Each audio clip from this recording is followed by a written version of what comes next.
À toi qui marches sur terre et te poses plein de questions, j'aimerais t'inviter à un court voyage au sein même de la création. Prends le temps d'avancer, d'observer, de t'arrêter en pleine réflexion, peut-être alors qu'un tout petit signe te mènera vers ton ascension. Si tu croises un jour l'univers, interroge-le sur sa biographie. Qui t'a créé si compact et infiniment petit? Qui t'a permis ensuite d'exploser et de t'étendre à l'infini? Et qui t'a donné l'eau comme source première de toute vie? Et toi qui vis dans cet univers, mais qui t'y a placé? Qui a utilisé cette mémo comme élément de base pour te créer? Qui pendant 9 mois t'a si minutieusement constitué? Qui a fait de toi un être doué d'intelligence capable de penser et qui t'a donné ce cœur capable de ressentir et d'aimer? Alors ouvre les yeux et demande au soleil, mais qui t'a appris à briller? Toi la lune, qui dans cette orbite t'a si précisément positionné? Demande à la terre, qui t'a appris à tourner, créant ainsi le jour avec le pouvoir de me motiver et la nuit si douce, capable de m'apaiser. Puis demande au ciel, qui t'a élevé sans aucun outil? Et qui te remplit d'étoiles pour te rendre beau lorsque vient la nuit? Comment se créent tes nuages et qui accumule la pluie? Et qui l'a fait tomber sur terre pour ensuite lui redonner la vie? Puis demande aux montagnes, qui vous a ancré si bas et élevé si haut? Demande aux rivières, comment de la pierre peut-on faire jaillir l'eau? Demande à la mer et aux fleuves, qui vous a appris à porter les bateaux? Et qui d'un film invisible a subtilement séparé vos eaux? Puis demande aux arbres, comment de la terre vous êtes-vous élevé? Demande aux plantes vertes, qui vous a appris à nous produire de quoi respirer? Demande aux fleurs, qui vous a donné tant de couleurs diverses et variées? Et qui a conçu l'être humain avec tant de couleurs et de langues parlées?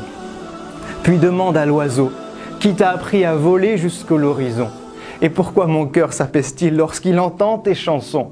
Demande aux abeilles, qui vous a donné les ruches pour maison? Qui vous a appris à produire le miel lorsque vient la saison? Et qui a donné à ce miel tant de pouvoir, de guérison?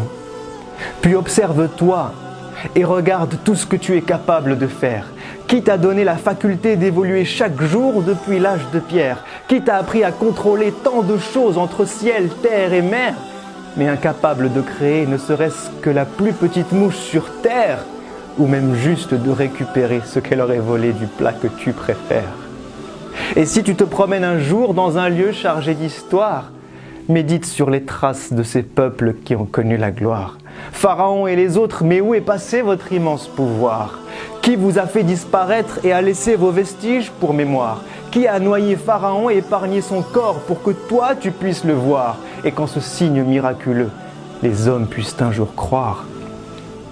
Et si tu parles un jour à un cœur et écoutes ce qu'il ressent, demande-lui, mais qui a placé l'amour dans le cœur des mamans? Qui t'a rendu toi et ton âme sœur si tendre et clément? Qui remplit ton cœur de bonheur lorsque tu observes tes enfants? Qui a lié ton cœur à celui de tes amis que tu aimes tant? Qui apaise ton cœur lorsque tu écoutes le Coran? Et qui te donne des frissons lorsque tu penses au jour du jugement? Alors maintenant que tu as pris le temps d'observer et de méditer, maintenant que tu te rends compte des signes infinis qu'il t'a laissés, n'est-il pas venu le temps d'être reconnaissant pour tout ce qu'il t'a donné? N'est-il pas venu le temps de préparer ce jour où toi tu vas le rencontrer? N'est-il pas venu le temps pour nos cœurs malades, enfin de se réveiller? À toi qui m'as donné la vie, qui me vois et qui m'entend, à toi qui me connais mieux et même plus que mes propres parents, à toi qui es proche et sais tout ce que je vis et ce que je ressens, je t'envoie cette invocation que j'aurais dû faire depuis si longtemps. Permets-moi de te vouer chaque jour de ma vie sur terre. Montre-moi le chemin qui mène vers ta lumière. Aide-moi à te connaître, t'invoquer dans chacune de mes prières. Efface mes péchés et mes erreurs, tout ce que j'ai pu mal faire, et donne-moi la force d'œuvrer pour le bien de l'humanité tout entière. Puis permets-moi de mourir et de revenir vers toi le cœur apaisé. De vivre au paradis un bonheur infini et ce pour l'éternité, avec ma famille, mes amis, mes proches, mon prophète bien-aimé, tout en étant avec toi, parmi tes êtres rapprochés, pour enfin te voir, te parler et rester des heures à tes côtés. Amin, amin, amin.